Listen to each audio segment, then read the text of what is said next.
inovatif, pikiran-pikiran yang kreatif, sehingga bisa merubah atau bermanfaat bagi lingkungan sekitar.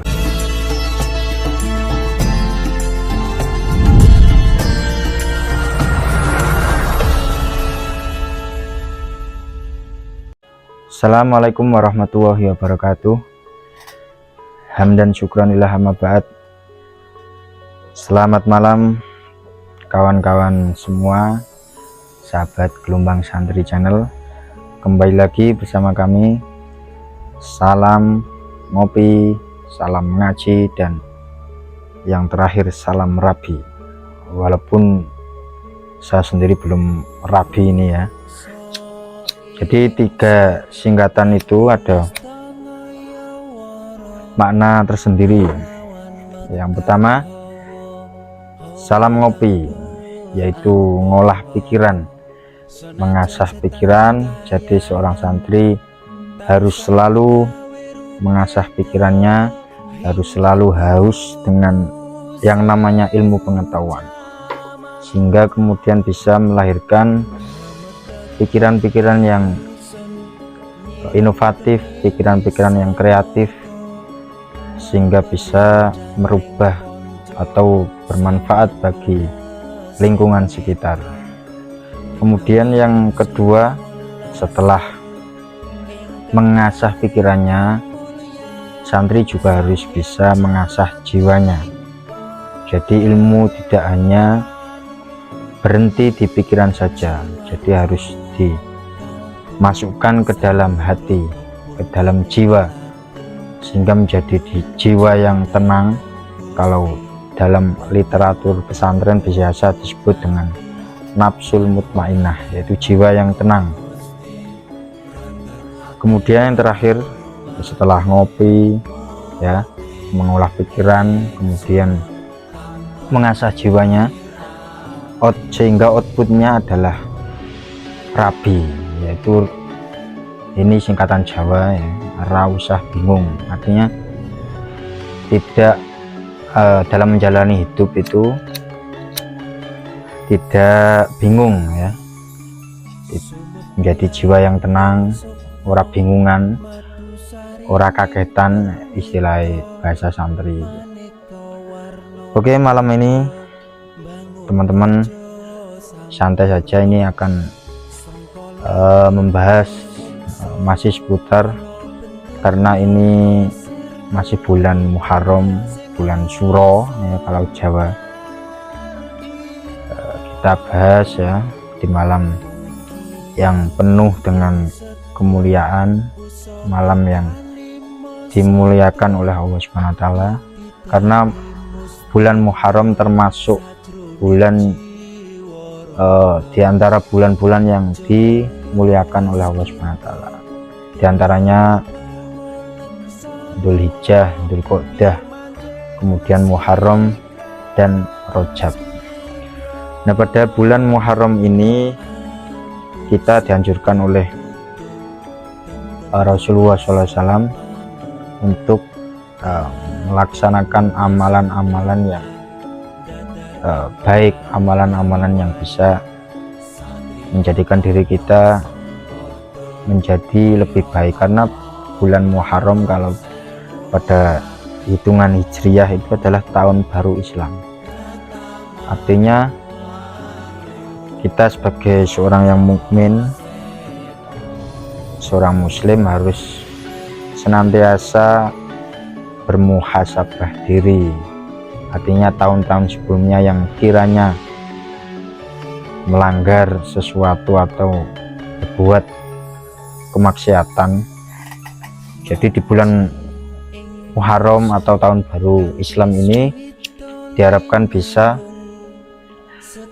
menjadikan diri kita lebih baik lagi daripada tahun-tahun sebelumnya. Sebelum dilanjut, ini rokokan dulu ya, santai. Nah, yang saya akan bahas pada malam hari ini adalah fenomena bulan Suro di perkampungan atau di perdesaan, yang mana ada beberapa istilahnya, kalau orang Jawa itu apa ya, pantangan. Kalau bulan Suro itu menyelenggarakan acara-acara seperti misalnya acara nikahan atau acara apalah yang mengundang kegembiraan, misalnya orkes dan lain sebagainya. Karena pada bulan Muharram ini adalah bulan dimana kalau kita telusuri sejarah terdahulu, sejarah pendahulu kita, nabi-nabi kita itu diselamatkan dibebaskan dari segala permasalahannya itu pada bulan Muharram, tepatnya di tanggal 10 bulan Muharram. Saya kasih contoh, misalnya Nabi Adam alaihissalam itu melakukan kesalahan, yaitu memakan buah khuldi, sehingga kemudian diturunkan ke bumi, dan taubatnya itu diterima oleh Allah Subhanahu wa Ta'ala pada tanggal 10 bulan Muharram.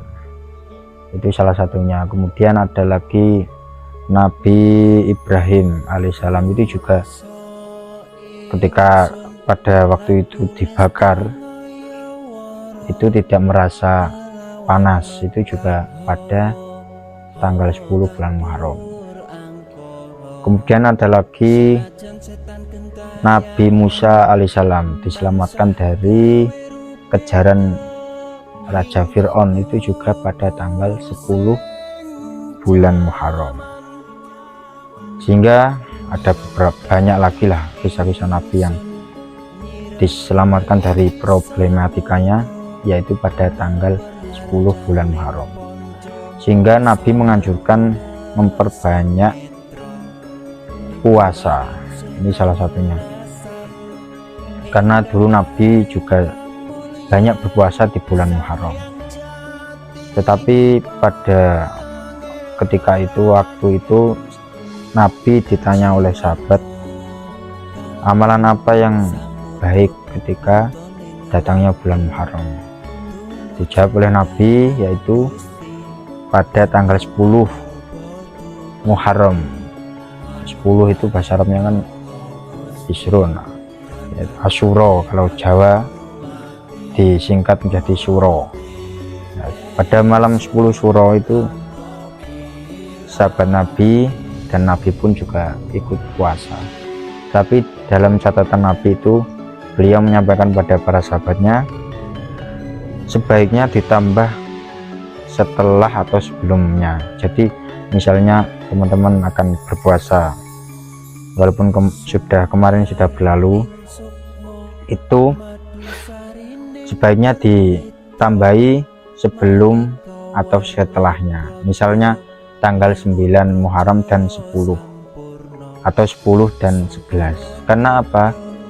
Karena Bani Israel atau kaum Yahudi pun juga puasa di tanggal 10 bulan Muharram.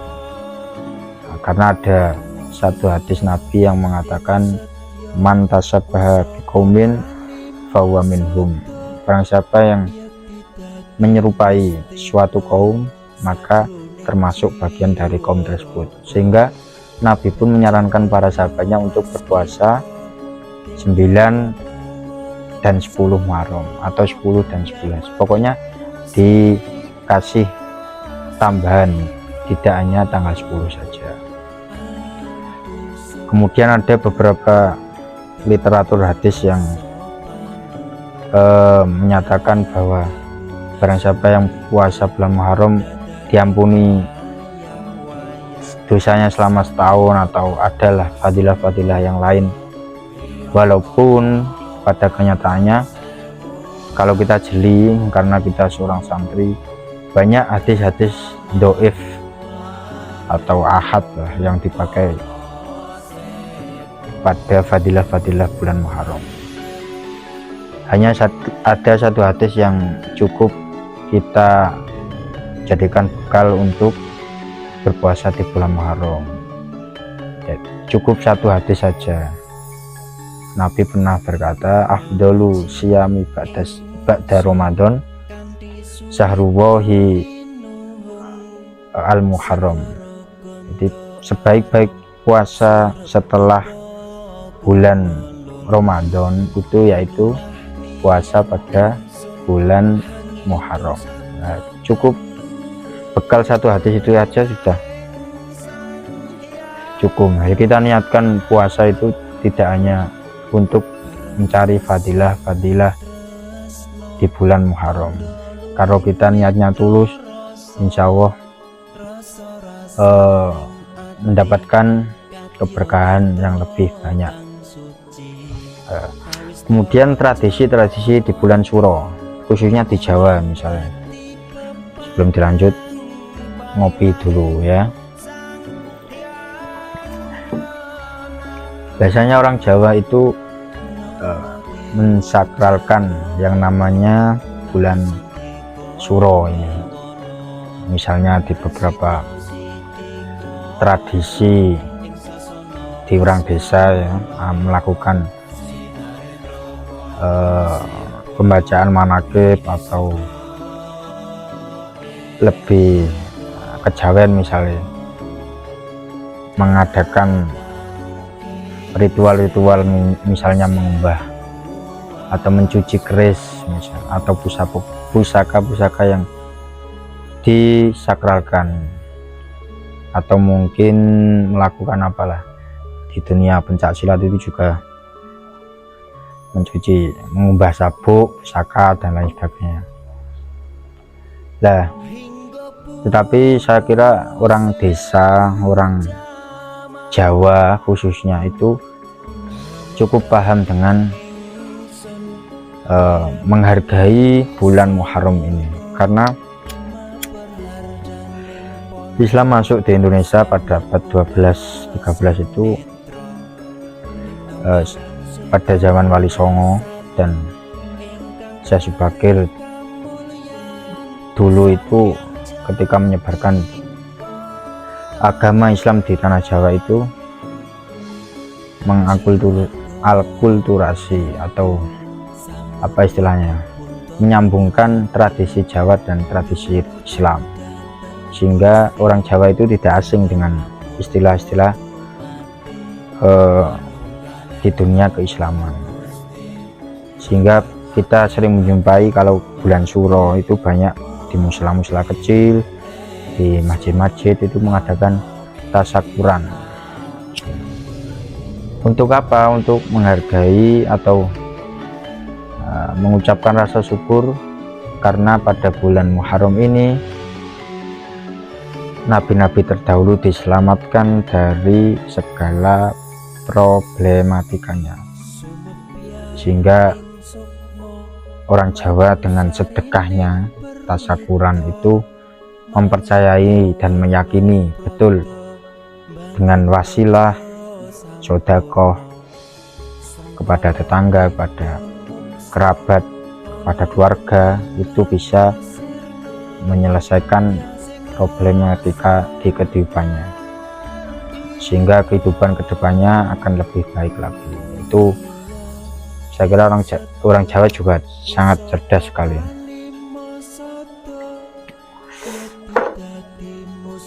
Lah, kenapa kok orang Jawa itu pantangan sekali untuk membuat misalnya menyelenggarakan acara pernikahan di bulan Suro? Karena selain yang saya sebutkan tadi, misalnya nabi-nabi sudah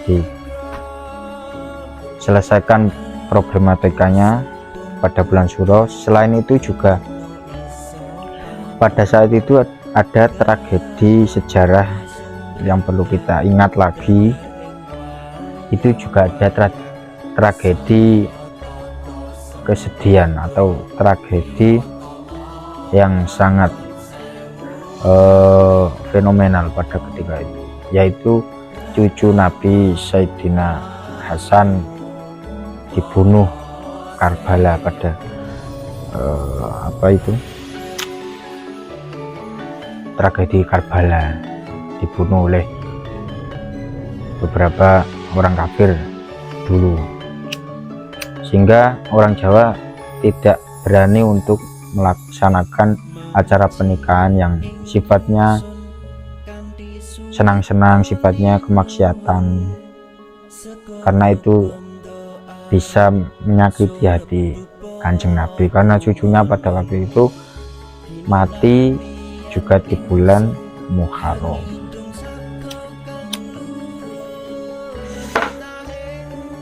Saya kira itu sedikit wawasan tentang bulan Muharram, karena hari ini masih, pada malam ini masih suasana di bulan Muharram, di bulan Suro itu ya. Kurang lebihnya mohon maaf. Syukron. Assalamualaikum warahmatullahi wabarakatuh.